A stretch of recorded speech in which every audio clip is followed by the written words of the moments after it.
Descubrí la infidelidad y el fraude de mi esposa.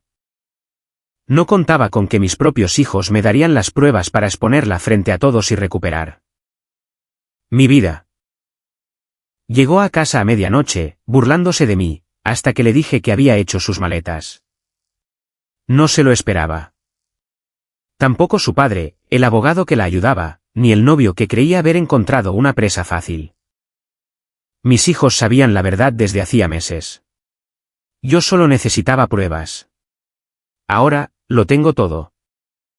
Mi nombre es Russell Arlo. Tengo 42 años y soy dueño de un taller de mecanizado de precisión en Indianápolis, especializado en componentes aeroespaciales. Con 25 empleados. Contratos por valor de millones y una reputación forjada durante 15 años de levantarme a las 5:00 de la mañana y no irme hasta que el trabajo estuviera bien hecho. Estoy orgulloso de lo que he construido. Pero el orgullo no te mantiene caliente por la noche cuando tu esposa te mira como si fueras un mueble más. Marlene tiene 38 años. Trabaja en marketing para una empresa tecnológica de tamaño medio en el centro y, durante el último año, ha estado diferente. Distante. Siempre con el teléfono, siempre cansada, siempre en otro lugar. Incluso cuando está sentada justo enfrente de mí en la cena. Tenemos 2 hijos. Connor, de 17 años. Que irá a la universidad el próximo otoño con una beca completa para estudiar ingeniería, y Emily. De 14, lista como ella sola y demasiado observadora para su propio bien. Me decía a mí mismo que solo era estrés.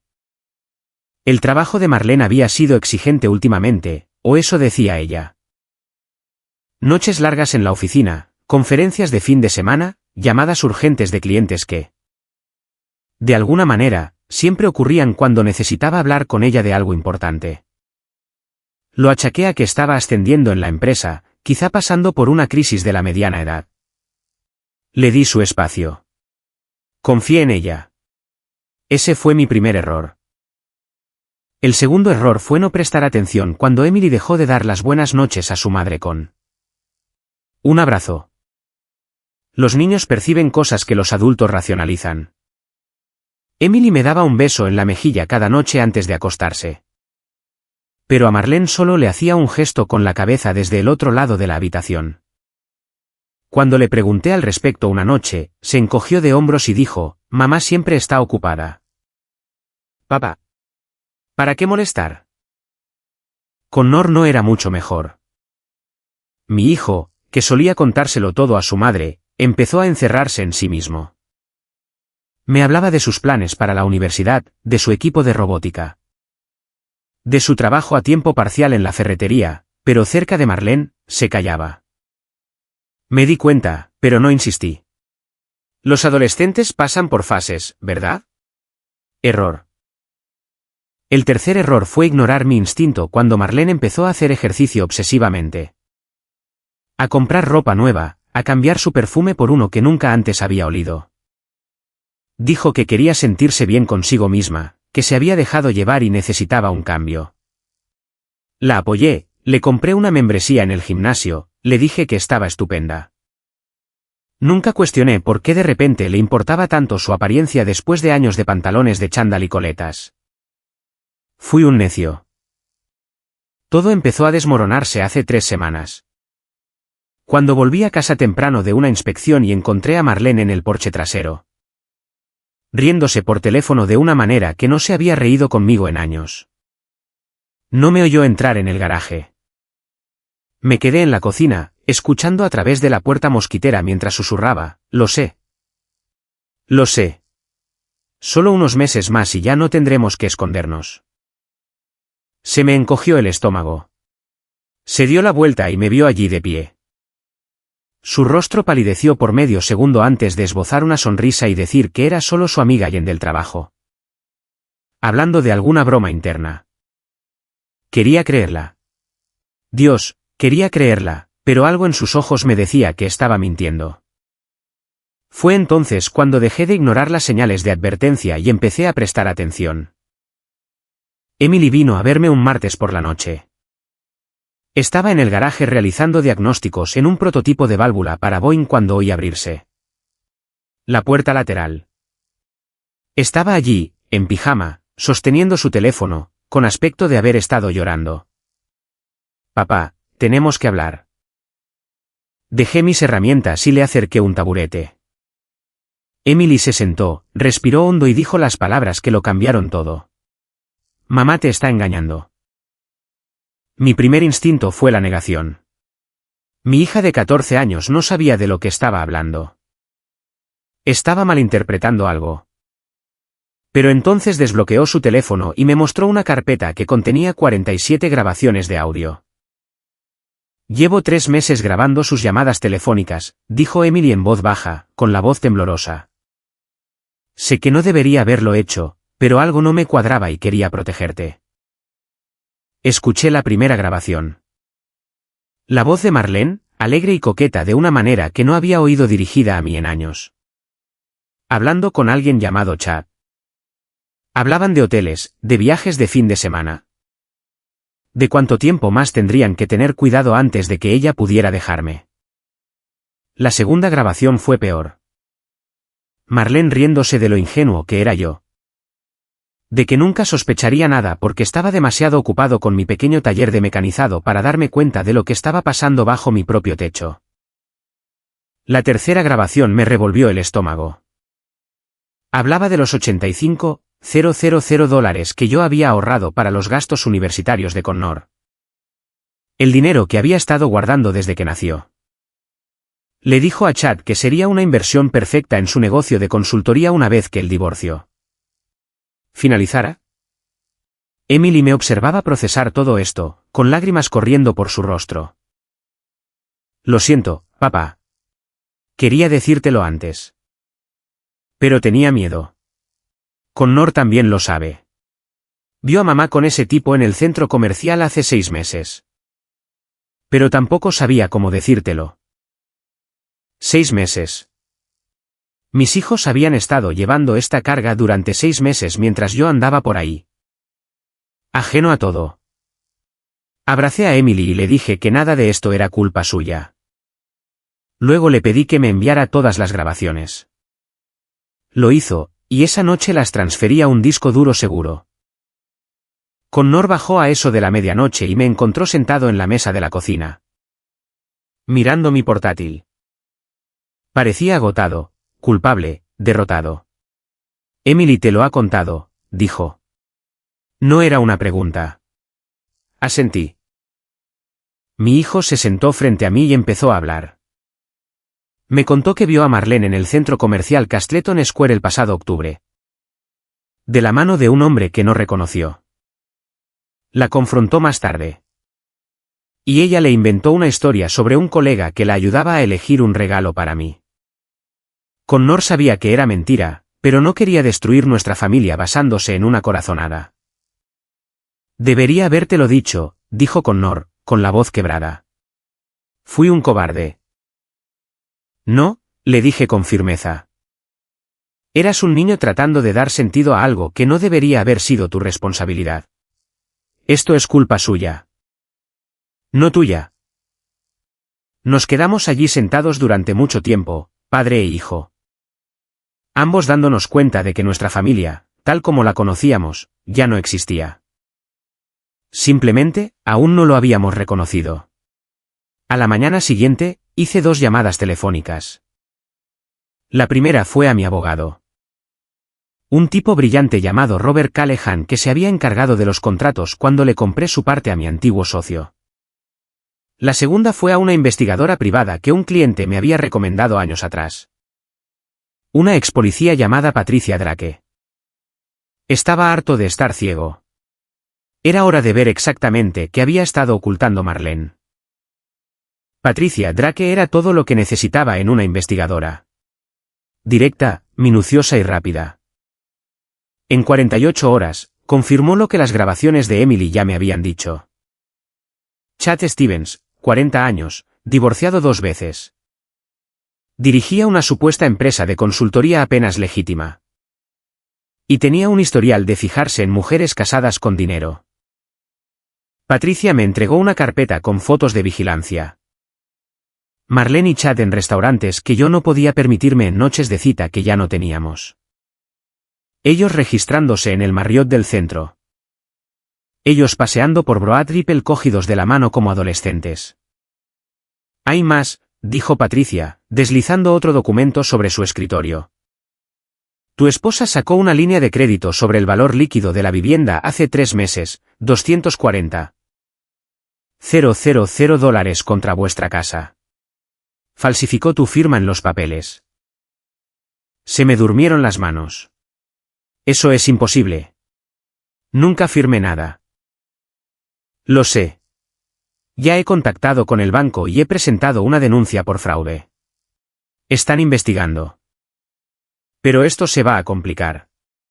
Usó ese dinero para comprarle un coche a Chad y dar la entrada de un apartamento a su nombre. Me quedé allí sentado, procesando el hecho de que mi esposa no solo me había traicionado emocionalmente. Me había robado $250,000 y había puesto en riesgo los activos de mi negocio. Patricia se inclinó hacia adelante. Russell. Necesito que entiendas algo. Esta mujer no solo está teniendo una aventura.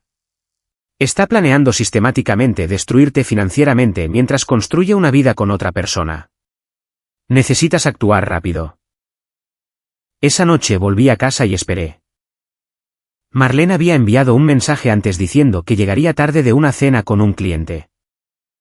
Yo sabía exactamente dónde estaba. Patricia ya había confirmado que estaba en el bar de un hotel con Chad. Empaqué sus pertenencias metódicamente. Ropa, artículos de aseo, zapatos, todo lo que era suyo fue a parar a 3 grandes bolsas de lona. Las dejé junto a la puerta principal y me senté en el sofá con una taza de café, esperando. Llegó a casa a medianoche. Oí su coche entrar en el camino de entrada, oí el clic de sus tacones en el sendero. La oí buscar las llaves. La puerta se abrió y entró oliendo a vino y a una colonia cara que no era la mía. Me vio sentado allí y se quedó helada por medio segundo. Luego sonrió, esa misma sonrisa falsa que me había estado dedicando durante meses. ¿Por qué sigues despierto?, preguntó Marlene, con la voz cargada de condescendencia. Esperándome como un padre preocupado. No respondí, solo la observé. Se fijó en las bolsas junto a la puerta y se rió. Literalmente, se rió. ¿Qué es esto? ¿Has hecho las maletas para un viaje y se te ha olvidado decírmelo? Son tuyas, dije con calma. Te fuiste a las 6:00 para una cena de trabajo. Has vuelto a medianoche oliendo a otra persona. Así que dime, Marlene. ¿Te parezco un tonto o solo un plan de respaldo? Su sonrisa vaciló. Estás siendo ridículo. Te dije que era una cena de trabajo que se alargó. Saqué mi teléfono y reproduje una de las grabaciones de Emily. La voz de Marlene llenó la habitación, riéndose de lo ingenuo que era yo. De lo fácil que era manipularme. El color desapareció de su rostro. Sé lo de Chad, continué, mi voz firme y fría. Sé lo de los hoteles, los viajes. Las mentiras. Sé lo de los $240,000 que robaste de nuestra línea de crédito hipotecario. Y sé que planeabas llevarte el fondo universitario de Connor. La boca de Marlene se abrió y cerró como un pez fuera del agua. Russell, ¿puedo explicarlo? No, la interrumpí. No puedes. Tus maletas están hechas. ¿Te vas esta noche? Me miró como si acabara de hablar en un idioma extranjero. No te atreverías. Ya lo he hecho. Marlene no se fue en silencio. Gritó, amenazó, lloró. Intentó todas las tácticas de manipulación que probablemente había utilizado con éxito durante años. Ninguna funcionó. Ya había cambiado las cerraduras ese mismo día. Su llave no funcionaría por la mañana. Connor y Emily bajaron, despertados por el alboroto. Se quedaron juntos en la escalera, viendo a su madre desmoronarse. Díselo, me gritó Marlene, señalando a los niños. Diles que me estás echando de mi propia casa. Díselo tú misma, dije en voz baja. Háblales de Chad. Háblales del dinero que robaste. Diles cómo planeabas usar el fondo universitario de Connor para invertir en el falso negocio de tu novio. Emily intervino, su voz cortando la histeria de Marlene. Ya lo sabemos, mamá. Llevo 3 meses grabando tus llamadas. El rostro de Marlene se puso blanco.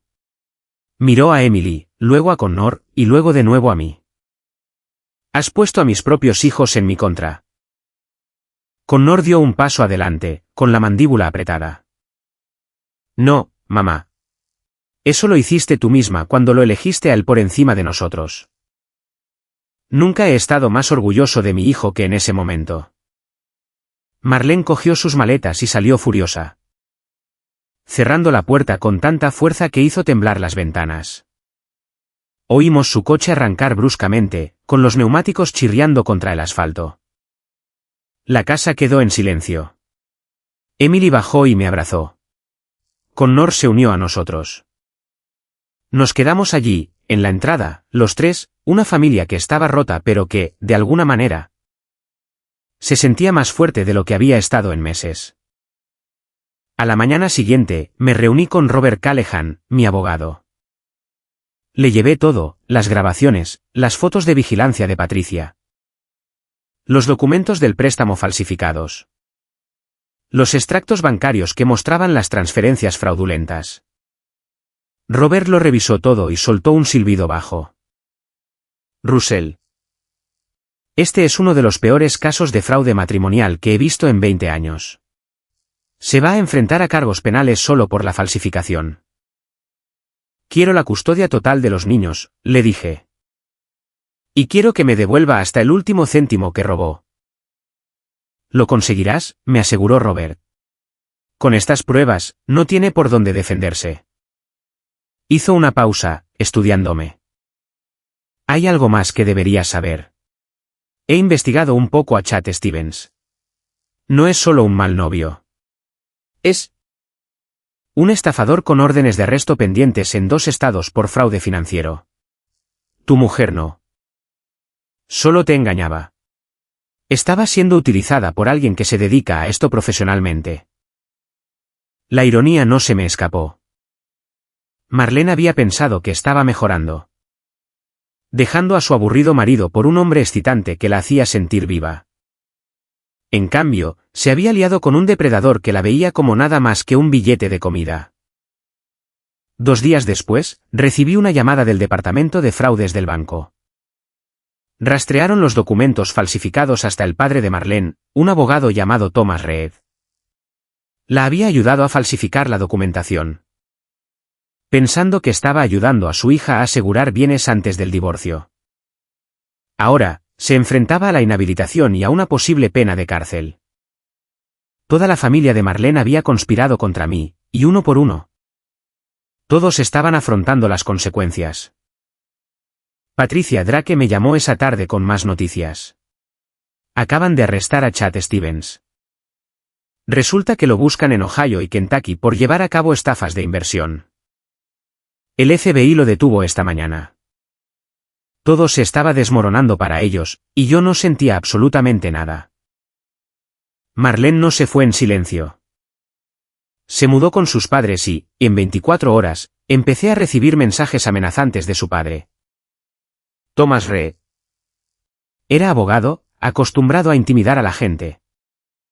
Y pensó que podría acosarme para que me echara atrás. Estás cometiendo un grave error, Russell. Deja esta tontería o te hundiré en los tribunales. Le reenvié cada mensaje a Robert Callahan, a quien le parecieron muy graciosos. Está entrando en pánico, me dijo Robert por teléfono. La investigación de fraude del banco lo tiene sudando la gota gorda. Sabe que se enfrenta a la inhabilitación por ayudar a Marlene a falsificar esos documentos. 3 días después de que echara a Marlene, Patricia Drake llamó con una actualización. Chad Stevens salió bajo fianza, pero aquí está la parte interesante. Inmediatamente intentó contactar a Marlene. Ella rechazó sus llamadas. Parece que finalmente se está dando cuenta de que la estaba utilizando. Bien, dije secamente. Hay más. He seguido investigando esas grabaciones que hizo tu hija. ¿En una de ellas? Marlene discute sobre cómo intentar que te despidan de tu propia empresa. Iba a presentar falsas denuncias de acoso a tus clientes aeroespaciales. Crear suficientes dudas para que retiraran sus contratos. Se me heló la sangre. Mi negocio no era solo mi sustento. Era mi reputación, construida a lo largo de 15 años de trabajo de precisión y fiabilidad. Ella había estado dispuesta a destruir todo eso por despecho. Ya me he puesto en contacto con tus principales clientes, continuó Patricia. Les di un aviso sobre posibles acusaciones falsas. Agradecieron la transparencia. El responsable de adquisiciones de Boeing dijo. Y cito textualmente. Russell Arlo tiene más integridad en su dedo meñique que la mayoría de la gente en todo su cuerpo. Eso significaba más para mí de lo que Marlene podría llegar a entender jamás. Connor llegó a casa de su trabajo a tiempo parcial esa noche y me encontró en la cocina preparando la cena para los tres. Era algo que había empezado a hacer más a menudo desde que Marlene se fue. Comidas sencillas, nada elaborado, pero comíamos juntos como una familia. Papá, hoy he recibido mi carta de aceptación de Purdue, dijo Connor, deslizando el sobre por la encimera. Beca completa para ingeniería mecánica. Incluso cubren el alojamiento y la manutención. Lo abracé. Estoy muy orgulloso de ti, hijo. Emily levantó la vista de sus deberes. ¿Significa eso que mamá ya no puede robar el dinero de la universidad? Nunca pudo, le aseguré. La cuenta estaba solo a mi nombre. Simplemente pensó que podría acceder a ella durante el divorcio. Robert ya congeló todos los activos conjuntos. Nos sentamos a comer y, por primera vez en meses, la cena se sintió normal. Hablamos de los planes de Connor para la universidad, del próximo torneo de voleibol de Emily. De mi nuevo contrato con un contratista de defensa. Nadie mencionó a Marlene. Más tarde esa noche, Rebecca Cole llamó a mi puerta. Mi vecina había estado observando la situación desde el otro lado de la calle y se había ofrecido a ayudar con el papeleo legal de forma gratuita, cuando se enteró de lo que Marlene había hecho. Quería ponerte al día, dijo Rebecca, entrando en mi sala de estar. La investigación de fraude avanzó rápidamente. El banco confirmó que tu firma fue falsificada. Van a presentar cargos penales tanto contra Marlene como contra su padre. Asentí lentamente. ¿Qué significa eso para mí? Significa que la deuda es nula. No eres responsable de esos $240,000. El banco irá a por los Reed. Y probablemente embargarán bienes para recuperar los fondos. Tu casa está a salvo. El alivio que me invadió fue físico. Había estado cargando con el peso de esa deuda fraudulenta durante días. Preguntándome cómo me las arreglaría para pagarla mientras mantenía mi negocio a flote. Rebecca dudó y luego añadió, hay algo más. He sido tu vecina durante 2 años. Russell. Te veo salir para el trabajo todas las mañanas a las 5:12 de la noche. Volver a casa y ayudar a tus hijos con los deberes, mantener tu casa. Ser un buen padre.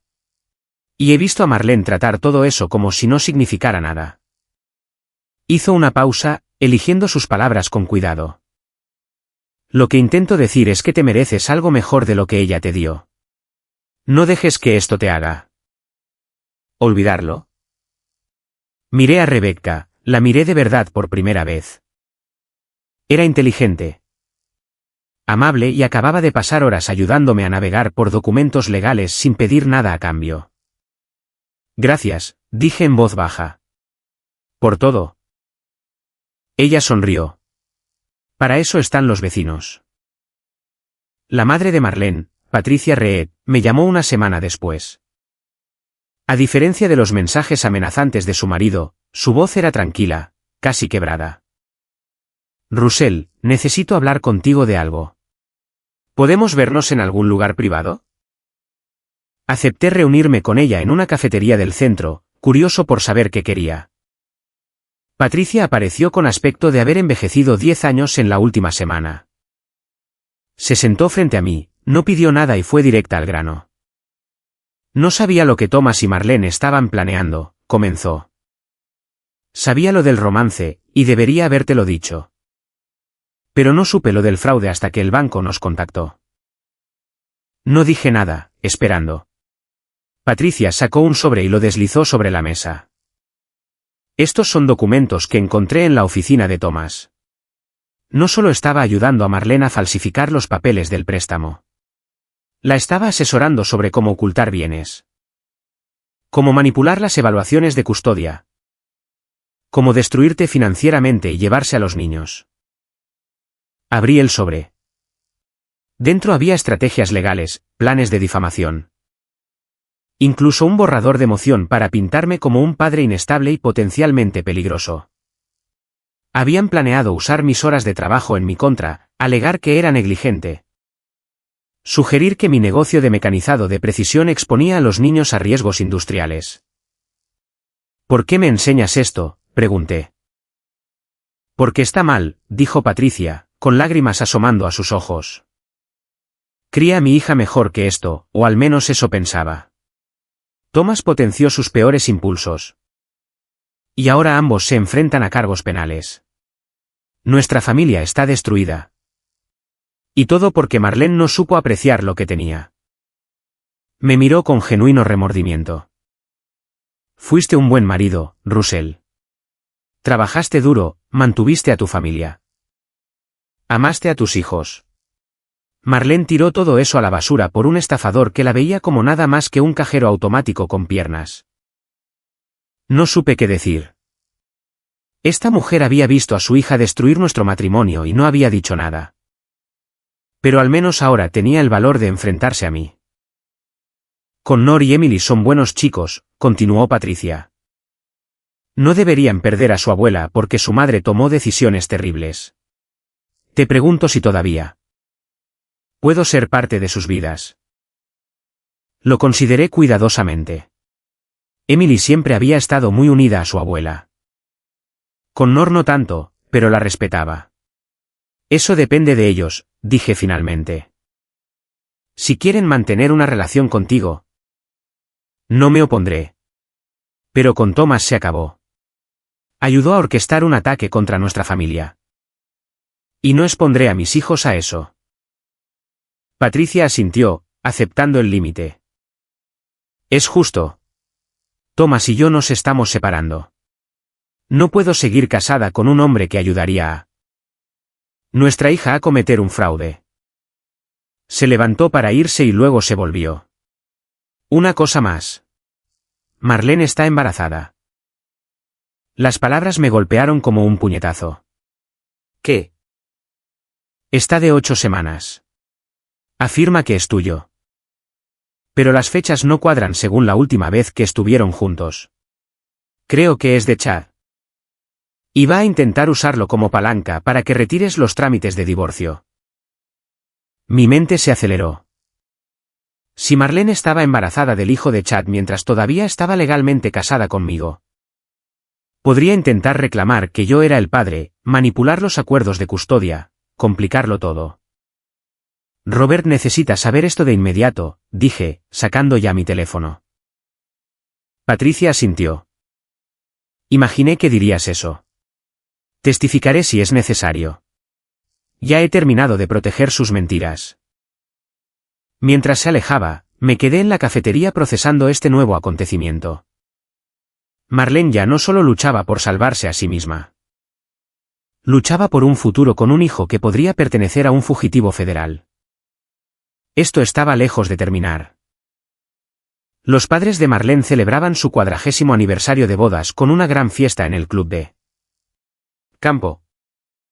Se suponía que era una celebración de su duradero matrimonio. Irónicamente programada 3 semanas después de que echara a su hija de mi casa.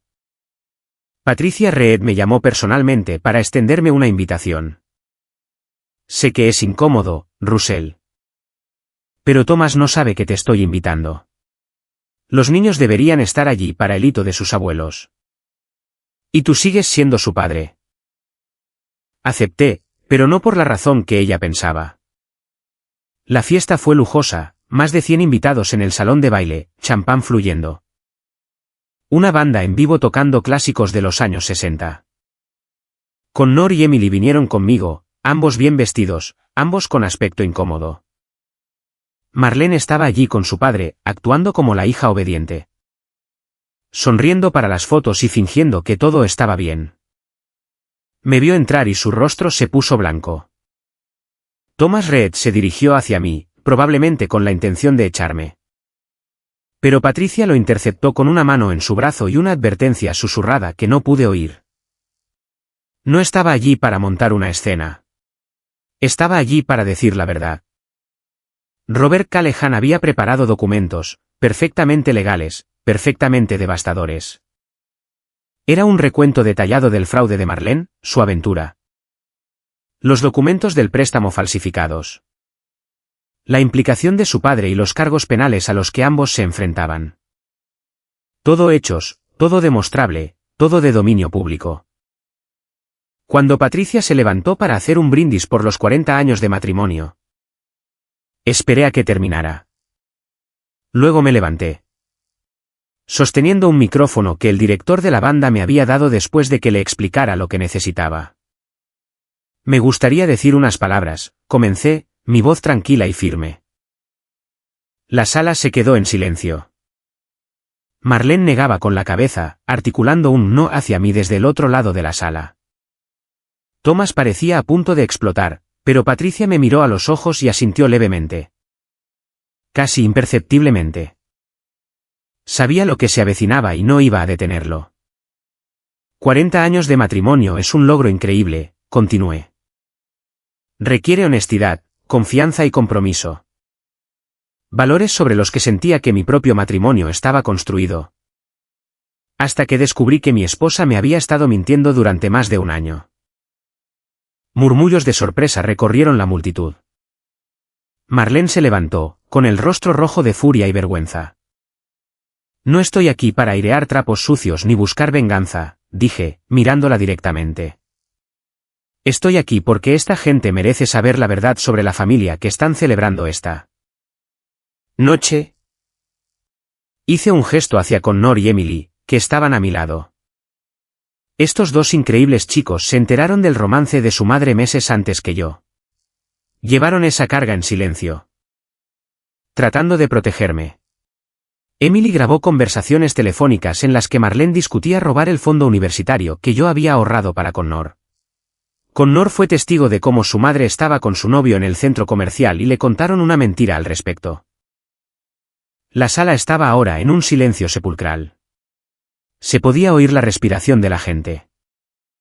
Thomas Reed, el hombre al que están honrando esta noche como un devoto esposo y padre. Ayudó a su hija a falsificar mi firma en documentos de préstamo para robar $240,000 del capital de nuestra casa. Actualmente está bajo investigación por fraude y se enfrenta a la inhabilitación. Thomas se abalanzó hacia adelante, pero dos de sus socios lo agarraron y lo sujetaron. Saqué una carpeta y la sostuve en alto. Esto contiene registros bancarios, fotos de vigilancia, grabaciones telefónicas y documentos legales que prueban todo lo que acabo de decir. Todo es de dominio público. Cualquiera que quiera copias puede contactar a mi abogado. Robert Callahan. Marlene estaba llorando ahora, sollozos feos que sacudían todo su cuerpo. Sus amigas la miraban con sorpresa y disgusto. Sus colegas profesionales susurraban entre ellos. Probablemente ya calculando cómo esto afectaría su asociación con la familia Reed. No les digo esto para herir a nadie, concluí. Se los digo porque las mentiras prosperan en la oscuridad. Y estoy harto de vivir en la oscuridad. Mis hijos se merecen algo mejor. Yo me merezco algo mejor. Y, sinceramente, Marlene se merecía algo mejor que un padre que le enseñó que el fraude y la traición eran herramientas aceptables para conseguir lo que quería. Dejé el micrófono y salí, con Connor y Emily siguiéndome de cerca. No nos quedamos a por el pastel. Las consecuencias de la fiesta de aniversario fueron inmediatas y catastróficas para los Reed. Thomas perdió 3 clientes importantes al día siguiente. A Marlene le pidieron que se tomara una excedencia de su trabajo de marketing a la espera de una investigación interna. Su círculo social se fragmentó, con algunas personas apoyándolos y otras cortando lazos por completo. No me regodeé. Simplemente me concentré en seguir adelante. Rebecca Cole se había convertido en una presencia habitual en mi vida. Pasaba con café por las mañanas antes del trabajo. Ayudaba a Emily con sus deberes de matemáticas por las tardes y pasó un sábado memorable ayudando a Connor y a mí a reemplazar las tablas de la terraza trasera. No tenías que ayudar con esto, le dije mientras trabajábamos codo con codo, midiendo y cortando madera.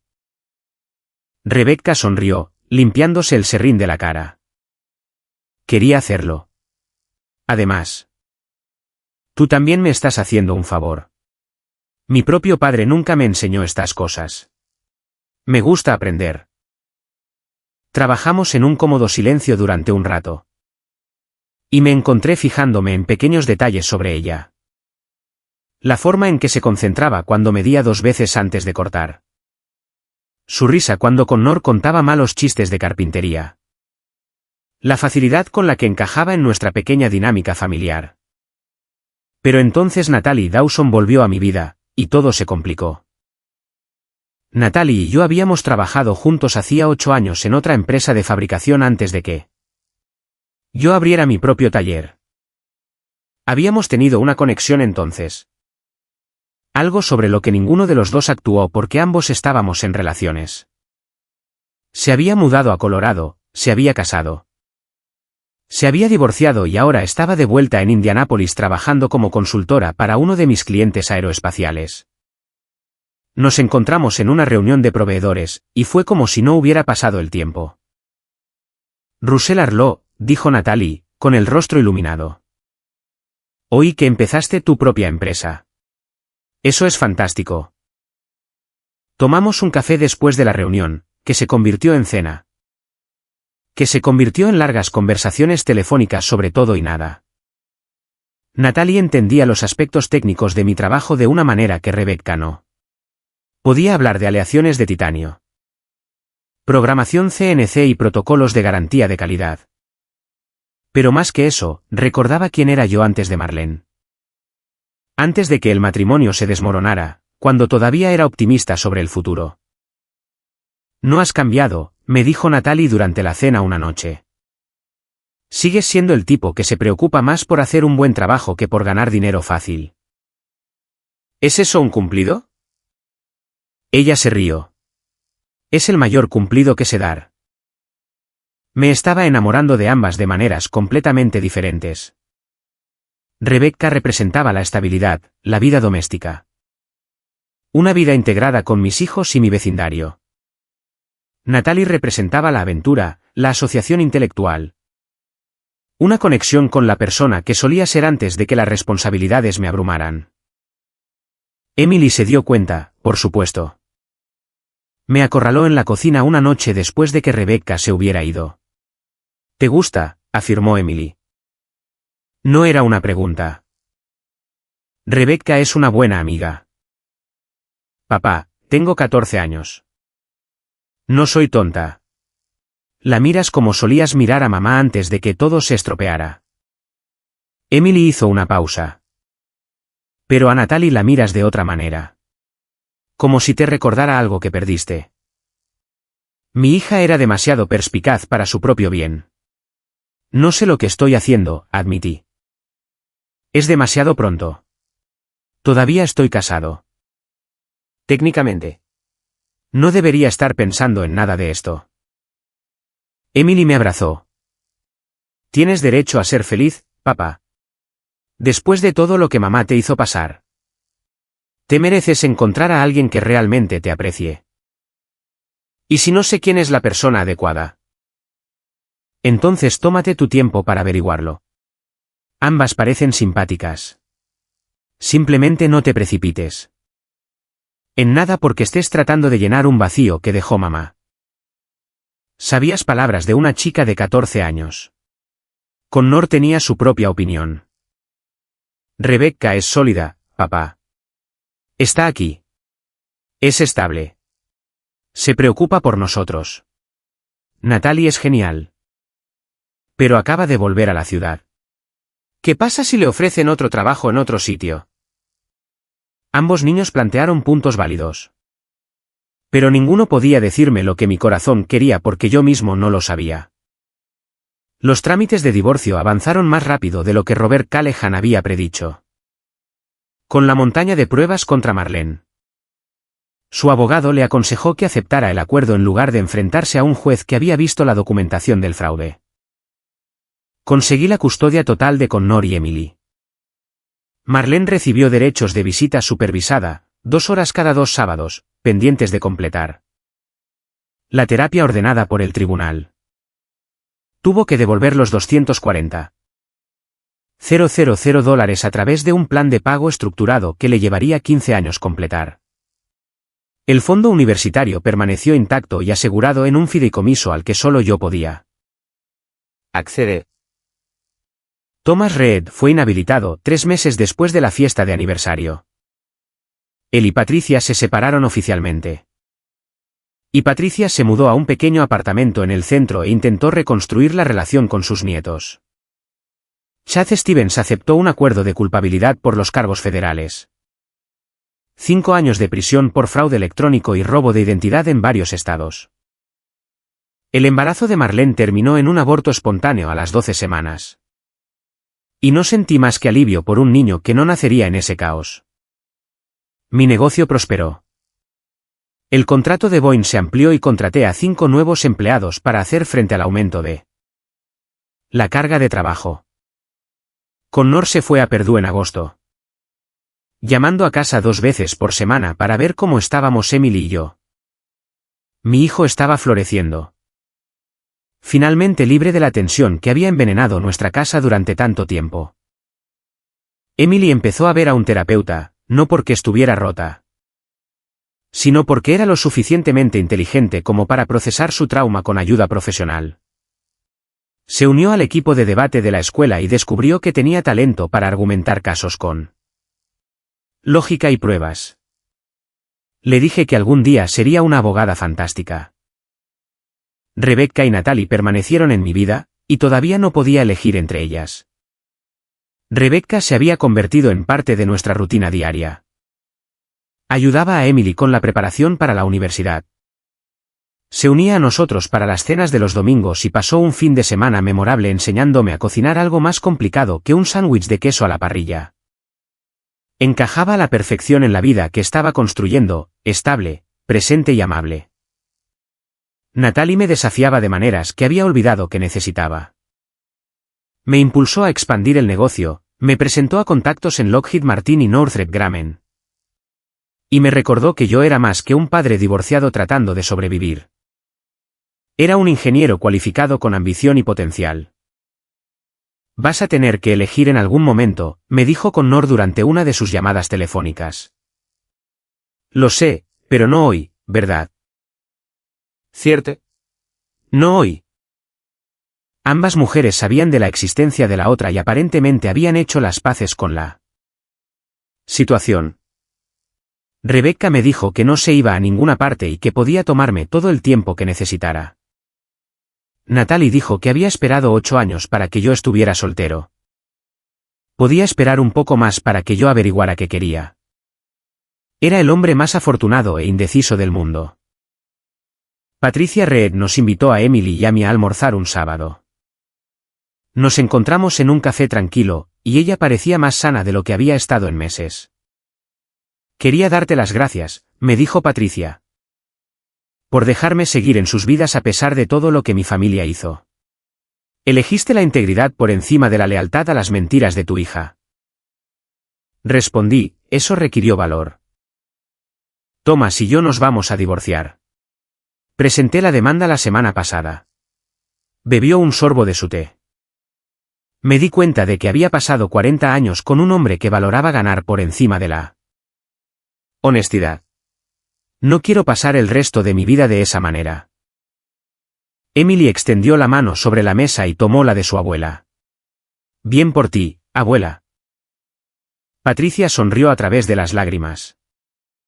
¿Sabes lo que he aprendido? Russell. Nunca es demasiado tarde para elegir la persona que quieres ser. Incluso si eso significa alejarte de la persona que has sido. Pensé en eso mientras conducía a casa, en las elecciones. Las segundas oportunidades y el valor que se necesita para empezar de nuevo. 10 meses después de que echara a Marlene. Estaba en mi patio trasero viendo a Emily practicar sus argumentos de debate para un próximo torneo. Era feroz. Segura de sí misma y nada parecida a la chica callada que había guardado los secretos de su madre en silencio. Connor vino a casa para las vacaciones de Acción de Gracias, trayendo a su novia de Purdue. Una estudiante de ingeniería mecánica llamada Sara que podía hablar de programación CNC y análisis estructural con los mejores. Tenían planeado pasar la Navidad con la familia de ella en Michigan. Y le dije que estaba orgulloso de lo independiente que se había vuelto. El negocio había duplicado sus ingresos. Me había mudado a unas instalaciones más grandes y había contratado a 12 nuevos empleados. Acabábamos de conseguir un contrato con SpaceX que nos mantendría ocupados durante los próximos 3 años. Rebecca y Natalie vinieron a la cena de Acción de Gracias, junto con Patricia, Jason y Hannah de la familia de al lado, y algunos amigos cercanos. Fue caótico, ruidoso y perfecto. Después de la cena, me encontré en el porche trasero con ambas mujeres, viendo la puesta de sol y tomando café. Entonces, comenzó Natalie, en tono de broma, ¿ya has tomado una decisión? Rebecca se rió. Natalie, no puedes preguntárselo así. ¿Por qué no? Todos somos adultos aquí. Las miré a ambas. A estas dos increíbles mujeres que me habían mostrado amabilidad cuando más lo necesitaba. Y me di cuenta de algo importante. No creo que pueda elegir, admití, no porque no me importéis ambas, sino porque creo que necesito más tiempo para averiguar quién soy fuera de ser el marido de Marlene. O el padre de los niños, o el dueño del negocio. Rebecca asintió lentamente. ¿Es justo? Natalie sonrió. Entonces, estamos en un patrón de espera. Si ambas estáis dispuestas a esperar mientras averiguo qué es lo que realmente quiero de la vida. Intercambiaron miradas, alguna comunicación silenciosa que no pude leer. Puedo esperar, dijo Rebecca. Yo también, asintió Natalie, pero no vamos a esperar para siempre, Russell Arlo. No esperaría que lo hicierais. Más tarde esa noche, después de que todos se hubieran ido a casa y Emily estuviera dormida, me senté en mi taller, pasando la mano por la superficie lisa de un componente de titanio que había mecanizado esa tarde. Tolerancias perfectas, especificaciones exactas, sin margen de error. Había pasado mi matrimonio tratando de ser perfecto. Tratando de cumplir con las expectativas siempre cambiantes de Marlene. Tratando de arreglar problemas que solo existían en su insatisfacción. Había fracasado porque el juego estaba amañado desde el principio. Ahora estaba construyendo algo real, un negocio basado en la precisión y la integridad. Una relación con mis hijos basada en la honestidad y la confianza. Amistades con personas que me valoraban por quien era, no por lo que podía proporcionar, y tal vez, eventualmente, amor con alguien que me viera como un compañero en lugar de un proyecto. No sabía si esa persona sería Rebecca o Natalie o alguien a quien aún no había conocido. Pero por primera vez en años, estaba bien con no saberlo. Estaba bien con ser simplemente Russell Arlo, de 42 años. Dueño de un taller de mecanizado de precisión. Padre de 2 hijos increíbles y un hombre que había sobrevivido a la traición y había salido más fuerte del otro lado. Miré el cielo nocturno a través de la ventana del taller y sonreí. Gracias a Dios por enviar gente buena a mi vida después de tantos años con alguien que nunca me mereció. El futuro era incierto, Pero era mío, y eso era suficiente.